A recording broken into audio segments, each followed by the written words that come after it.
हरे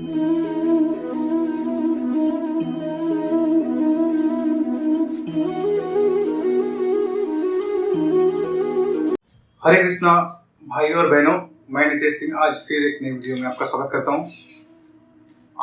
आज जो मैं एक राजा की कहानी आपको बताना चाहता हूँ। एक बहुत ही यशस्वी राजा हुए और वो कैसे एक ब्रह्म ऋषि बने, उनके बारे में मैं आपको बताना चाहता हूँ। राजा हुए राजा कौशिक, आपने नाम सुना होगा राजा कौशिक का। तो चलिए शुरू करते हैं। राजा कौशिक अपने सैनिकों के साथ में जंगल में शिकार करने निकले। ठीक है, जब शिकार करने निकले तो ऐसे उसका शिकार का पीछा करते करते वो वशिष्ठ जी के आश्रम में पहुंच गए सैनिकों के साथ में। अब वशिष्ठ जी उनको फिर बोले कि आप ठहरिए, आप लोग, मैं आपके लिए खाने का व्यवस्था करता हूँ। और तो कौशिक जी बोले, क्या ये ब्राह्मण कैसे कर पाएगा, हमारे इतने सारे सैनिक हैं तो कैसे हमको खाना वाना खिला सकता है। तो बोले कि नहीं आप रहने दीजिए, हम चलते हैं। तो उन्होंने बहुत इंसिस्ट किया वशिष्ठ जी ने कि भाई नहीं आप रुकिए तो सही, मैं सब व्यवस्था हो जाएगा आपका। तो वशिष्ठ जी के यहाँ पे एक सबाला नाम की गाय थी, जो ऐसे बोलते हैं कि वो सबाला गाय कामधेनु की पुत्री थी। ठीक है, तो वो कामधेनु की जो सबाला जो पुत्री थी, उसमें से तरह तरह के व्यंजन, पकवान और ऐसे सब निकलने लगे। और देखते देखते बहुत सारे निकले और उन्होंने उस पकवान से सारे सैनिकों का भोजन कराया और सब कराया। ये देख करके जो कौशिक राजा थे, बहुत ही उनके मन में आया कि यार ये तो एकदम अमूल्य धरोहर है हमारे राज्य के लिए, तो ये हमको चाहिए। तो उन्होंने वशिष्ठ जी से कहा कि आप मुझे ये जो सबाला गाय है ये आप मुझे दे दीजिए, बदले में आपको जो चाहिए वो आप जितने हीरे जवाहरात कोई भी चीज चाहिए आप मुझसे ले सकते हैं, कितना भी आप कीमत लगाइए, मैं आपको देने के लिए रेडी हूँ। लेकिन वशिष्ठ जी बोले नहीं, मुझे इसको देना ही नहीं है। तो थोड़ा उनको अहम हुआ कि भाई ये क्या हो गया। तो उन्होंने फिर क्या किया कि सैनिकों के साथ में वशिष्ठ जी के आश्रम में आक्रमण किया।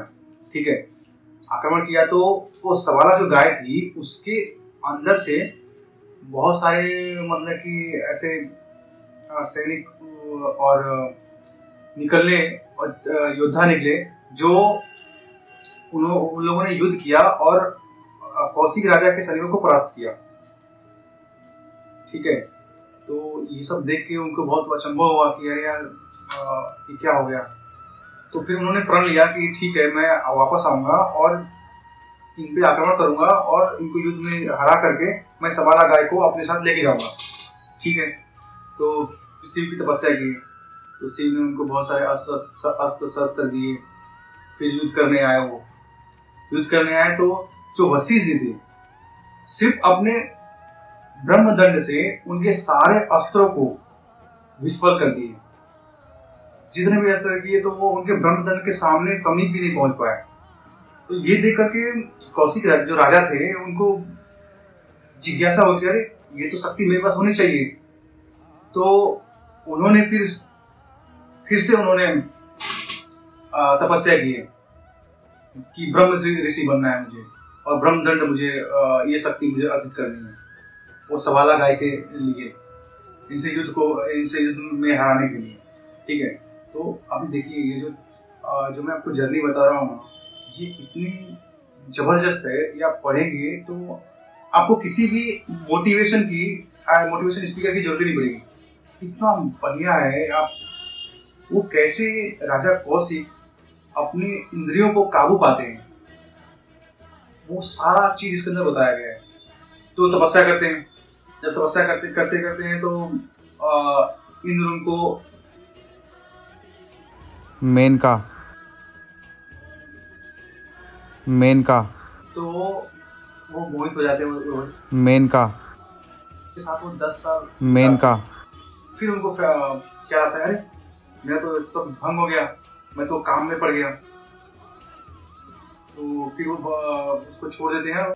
मेनका लड़की पैदा होती है शकुंतला नाम की, ठीक है। तो फिर वो 10 साल वापस वो फिर से शुरू से प्रारंभ करते हैं कि चलो अब काम में मुझे जीतना है। तो वो काम को जीत लेते हैं। तो फिर वापस जब वो तपस्या करते रहते हैं तो फिर इंद्र उनके ऊपर रंभा को छोड़ता है। तो इस समय क्या होता है कि उनके पास तो काम तो है नहीं, काम तो उन्होंने तपस्या में एकदम खत्म कर दिया। अब लेकिन उनमें क्रोध आ जाता है।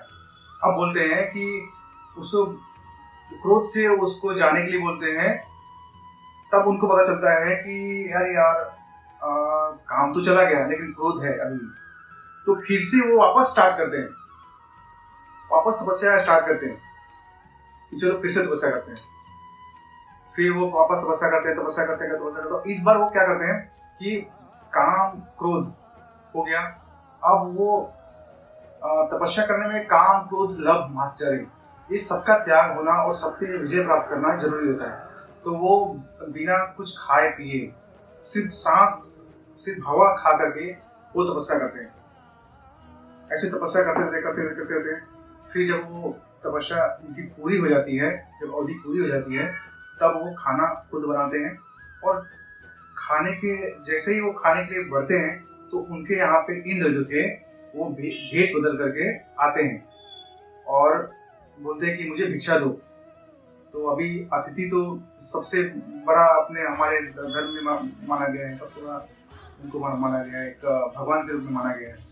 तो उस समय उनको भूख तो बहुत तेज लगी थी, लेकिन फिर भी उन्होंने भूख को भी त्याग दिया। फिर उन्होंने क्या किया कि सारा अपना खाना जो बनाए थे पहले उन्होंने ब्राह्मण को खाने के लिए दिया।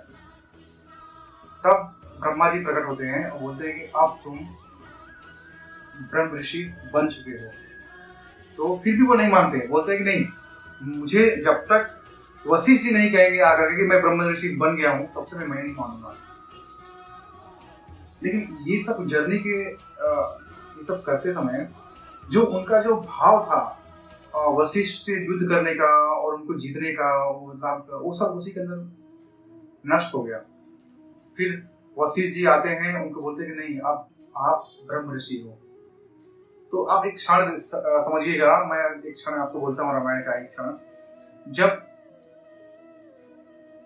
फिर वो विश्वामित्र जो राजा कौशिक थे, जो विश्वामित्र बने, तो विश्वामित्र जब आते हैं और बोलते हैं दशरथ को कि आपके दोनों पुत्र मुझे चाहिए है, मेरे आश्रम में मारीच और सुबाहु आक्रमण करते हैं और दूषित अन्न का मेरे यज्ञ में फेंकते हैं, तो इसीलिए उनको मारने के लिए मुझे वो चाहिए, वो दोनों को चाहिए।